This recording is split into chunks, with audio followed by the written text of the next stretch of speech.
So this guy, his name's Bowie. And Bowie is about to set someone on fire for stealing his iPhone.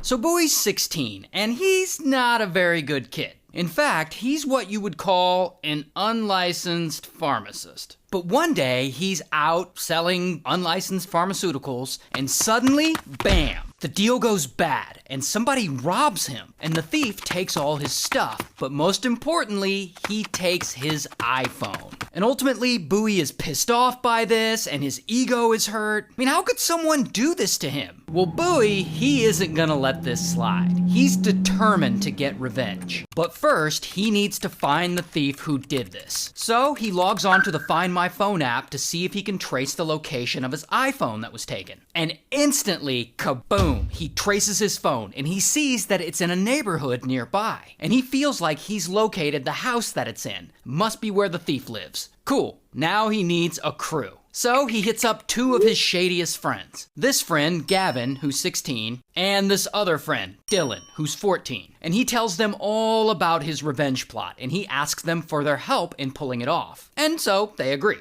So the three of them meet up, and they start putting this plan together. They're going to break into the thief's house, douche it with gasoline, set the whole place on fire, and then, I don't know, feel joy? I don't know what comes after that. Regardless, now their plan is in motion, and they spend all their time getting prepared. They map it all out. They buy cans of gasoline. They go to a costume store and buy masks. They even look at pictures of the inside of the house online so that they can get familiar with the layout. And then, a few weeks later, the big night of revenge finally rolls around. It's 2 a.m. and Bowie, Gavin, and Dylan, they put on their masks and they put on their hoodies. And then they head over to the thief's house. And once they get there, they sneak around back. And the neighbor's camera, it actually gets some footage of them. I mean, you can actually see them here. But these guys, they're not worried. They're not gonna get caught. They're in disguise. So they go around to the back door and then kaboom, they break in. And immediately they start douching the walls with gasoline. And then once they're done and the gas cans are empty, they set the house ablaze. And then as the fire starts to build up, the three boys, they make a run for it. And they disappear into the night. And it doesn't take long before this fire spreads and it engulfs the whole house. Now here's where the story gets crazy. I don't know how accurate the Find My Phone app is, but the house it led Bowie and his friends to is not the right house. The iPhone thief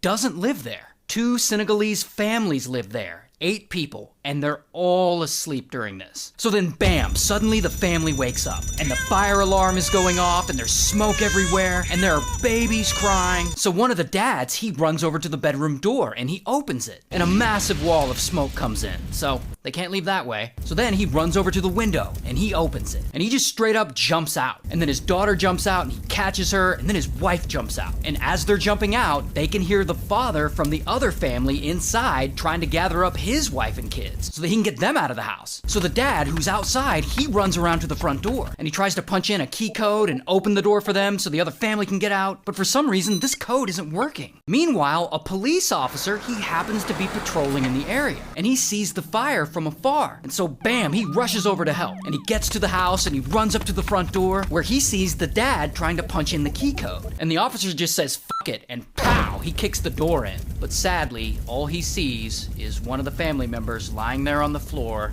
unalived. And the heat forces the officer back out of the house. So then the fire department arrives and they're battling the fire. But unfortunately, it's too late. The house, as you can see, is already ruined. And the 5 family members that were trapped inside, they don't make it.